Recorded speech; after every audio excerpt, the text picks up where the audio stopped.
बिस्मिल्लाहिर्रहमानिर्रहीम। आज का जो हमारा टॉपिक है वो है बेसिक्स ऑफ फंक्शन के हवाले से। तो बिल्कुल रूट से हम इसको स्टार्ट कर रहे हैं और आगे इसको इंशाल्लाह हम डेप्थ जो है उसको स्टडी करेंगे, इन डिटेल स्टडी करेंगे। स्टार्ट पर बिल्कुल बेसिक चीज़ें होंगी जो हम यहाँ पर सीखेंगे। इस पर्टिकुलर वीडियो में आप जो चीज़ें सीखने जा रहे हैं उसमें फंक्शन की डेफिनेशन है, उसके बाद जो हम सिंबल्स यूज़ करते हैं फंक्शन के लिए, उसके अलावा डिपेंडेंट वेरिएबल्स क्या होते हैं, इंडिपेंडेंट वेरिएबल्स क्या होते हैं, इनपुट क्या होता है, आउटपुट क्या होता है, डोमेन क्या होती है, रेंज क्या होती है, और एक एग्जाम्पल हम फंक्शन की लेंगे जिससे हम इसको अंडरस्टैंड करने की कोशिश करेंगे कि आखिर ये क्या चीज़ है। तो आइए हम बिल्कुल रूट से बेसिक से हम स्टार्ट करते हैं। तो बात कर रहे हैं कि इन द सिंपल वर्ड्स, आम सादा अल्फाज में हम अगर हम फंक्शन को डिफाइन करें तो वो कहता है कि function is a relationship between dependent and independent variable. यानी जो फंक्शन है वो डिपेंडेंट और इंडिपेंडेंट वेरिएबल के दरमियान एक रिलेशनशिप का नाम है। So function is a relationship, but not every relation is a function, but function is a relation. Function एक रिलेशनशिप है लेकिन हर रिलेशनशिप फंक्शन नहीं होता। इसी चीज को हम एक्सप्लोर करेंगे आने वाले लेक्चर्स के अंदर, जो हम डिटेल में देखेंगे।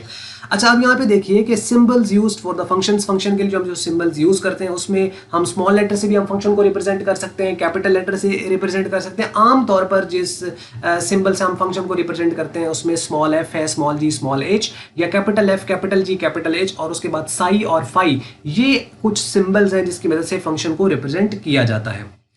अब वो बात कर रहा है कि in normal circumstances we take x as input, यानी x जो होता है इसको हम इनपुट के तौर पर, x जो वेरिएबल है इसको हम इनपुट के तौर पर लेते हैं, मतलब ये एक इनपुट वेरिएबल कहलाता है। Symbol f for the function, f जो होती है वो फंक्शंस के लिए हम लेते हैं, and the symbol y, usually y जो होता है वो आउटपुट के लिए हम लेते हैं, इसको f ऑफ x भी कहा जाता है। तो ये जो y है ये आउटपुट वेरिएबल के लिए लिया जाता है, या इसके अंदर आउटपुट आएगा, यानी जो भी फंक्शन आउटपुट देगा वो इसमें आएगा। अच्छा, हर फंक्शन जो होगा वो एक इनपुट रिसीव करता है, फिर उसको वो प्रोसेस करेगा और प्रोसेस करने के बाद आउटपुट देगा। ये बिल्कुल ऐसे ही है जैसे आपसे मैं सवाल करूँ कि 2 + 2 = 2, तो आप उसको सबसे पहले इनपुट करोगे, मतलब सुनोगे, फिर आप उसको प्रोसेस करोगे और प्रोसेस करने के बाद इसका आप आंसर दोगे कि 2 + 2 = 4।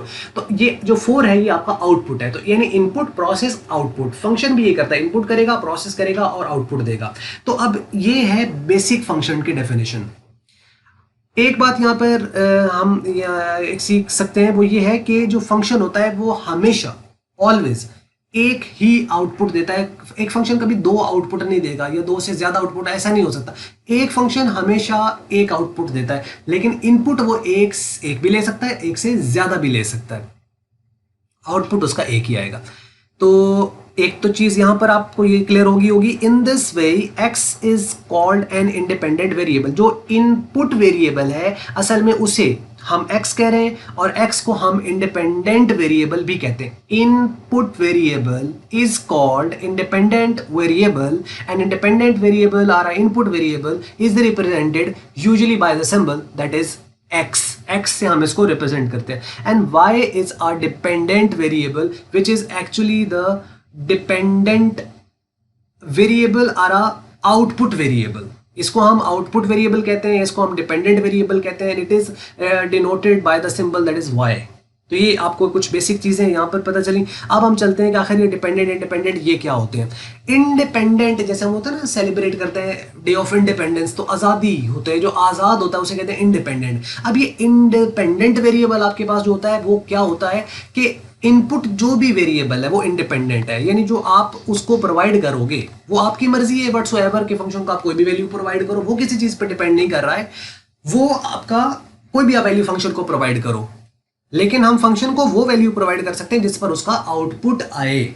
लेकिन अब आउटपुट असल में इनपुट पे डिपेंड कर रहा है। हम ये भी कह सकते हैं कि डिपेंडेंट वेरिएबल जो है उसका आउटपुट जो है वो इंडिपेंडेंट वेरिएबल की इनपुट के ऊपर डिपेंड कर रहा है। मतलब इनपुट वेरिएबल जो है या इंडिपेंडेंट वेरिएबल है उसको हम क्या इनपुट दे रहे हैं उसके अकॉर्डिंगली डिपेंडेंट वेरिएबल हमें क्या आउटपुट देगा। तो यानी आउटपुट डिपेंड करता है इनपुट के ऊपर कि एक फंक्शन को क्या वैल्यू दी, जैसी वैल्यू होगी वैसी प्रोसेस होगी, वैसा आउटपुट आएगा। जैसे मैंने कहा 2 + 2 तो आपने कहा 4, लेकिन मैं कहूँ कि अगर 5 + 5 तो उसका आंसर चेंज हो जाएगा। तो मीन्स के जैसा हम इनपुट देंगे वैसा ही आगे से आउटपुट आएगा, लेकिन एक फंक्शन जो होता है वो एक ही आउटपुट देता है। आगे चलते हैं जी, बात कर रहा है यहाँ पे नेक्स्ट के set of values a function takes, यानी उन वैल्यूज का सेट जो फंक्शन टेक्स, फंक्शन ले रहा है यानी फेच कर रहा है, आर कॉल्ड इनपुट, उन्हें इनपुट कहते हैं फॉर अ फंक्शन, वो फंक्शन के लिए इनपुट कहलाते हैं। मतलब जो फंक्शन एक वैल्यू रिसीव कर रहा है, जो हम फंक्शन को प्रोवाइड कर रहे हैं, हम प्रोवाइड कर रहे हैं, यूजर प्रोवाइड कर रहा है फंक्शन को एक वैल्यू, वो क्या कहलाता है, वो उसका इनपुट कहलाता है। और वो कहते हैं कि this set of input for a function is called या is known as domain.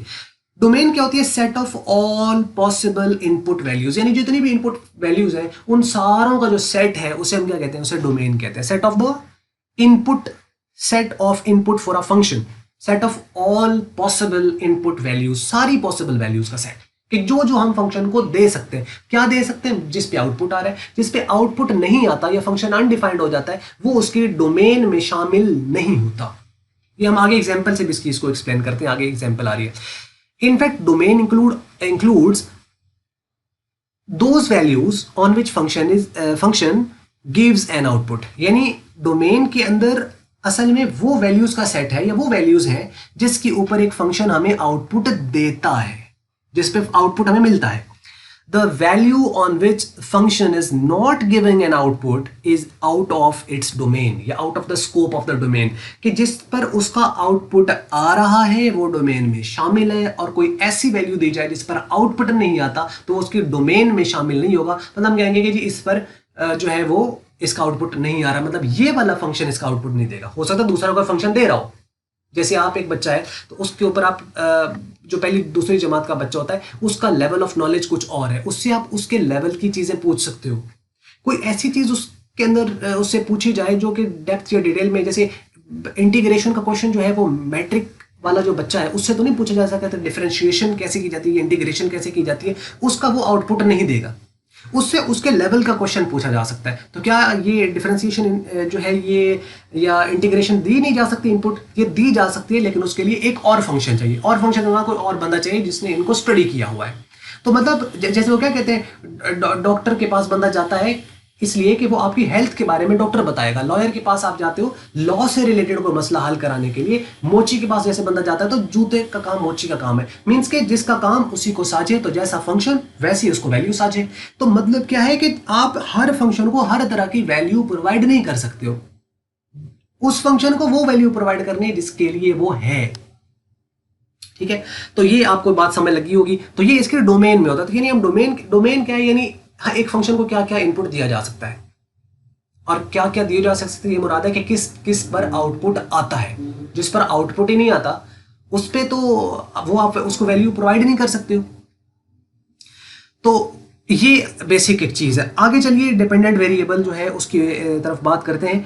Independent आपको समझ लग गया, इंडिपेंडेंट इनपुट वेरिएबल है, आई से इनपुट, आई से इंडिपेंडेंट, इससे आप याद भी रख सकते हो। यानी input variable is a independent variable and independent variable is a input variable. और इनपुट वेरिएबल क्या करता है, इनपुट वैल्यूज लेता है, रिसीव करता है। दैट्स वाई कि ये किसी पर डिपेंड नहीं करती, that's why these are called independent. और ये इंडिपेंडेंट वैल्यूज है, इंडिपेंडेंट वैल्यूज और है, इंडिपेंडेंट वेरिएबल और है। वेरिएबल मतलब जिसमें वैल्यू आ रही है, और वैल्यू खुद वो वैल्यू है जो आ रही है। Dependent variable, output variable for a function is called a dependent variable. यानी जो आउटपुट वेरिएबल है उसको हम डिपेंडेंट वेरिएबल कहते हैं। Set of values a function gives, a function gives set of values a function, यानी उन वैल्यूज का सेट, यानी डिफरेंट इनपुट पर डिफरेंट आउटपुट आएगा। जैसे अभी मैंने कहा ना कि फंक्शन एक आउटपुट देता है, एक वैल्यू या एक सेट ऑफ वैल्यूज पर वो एक आउटपुट देगा, फिर डिफरेंट वैल्यू और आप वैल्यू देंगे तो उस पर वो आउटपुट देगा, डिफरेंट आउटपुट वो प्रोवाइड करेगा। Are called output from a function, ये इन्हें हम क्या कहते हैं, are called output. The set of output values from a function is known as range. Set of output values, हम असल में ये कहेंगे set of all possible output values जो है उसको हम रेंज कहते हैं। यानी फंक्शन ज्यादा से ज्यादा क्या क्या वैल्यू प्रोवाइड कर सकता है वो उसकी रेंज होती है, और जो वो आउटपुट नहीं देगा वो उसकी रेंज में शामिल नहीं है।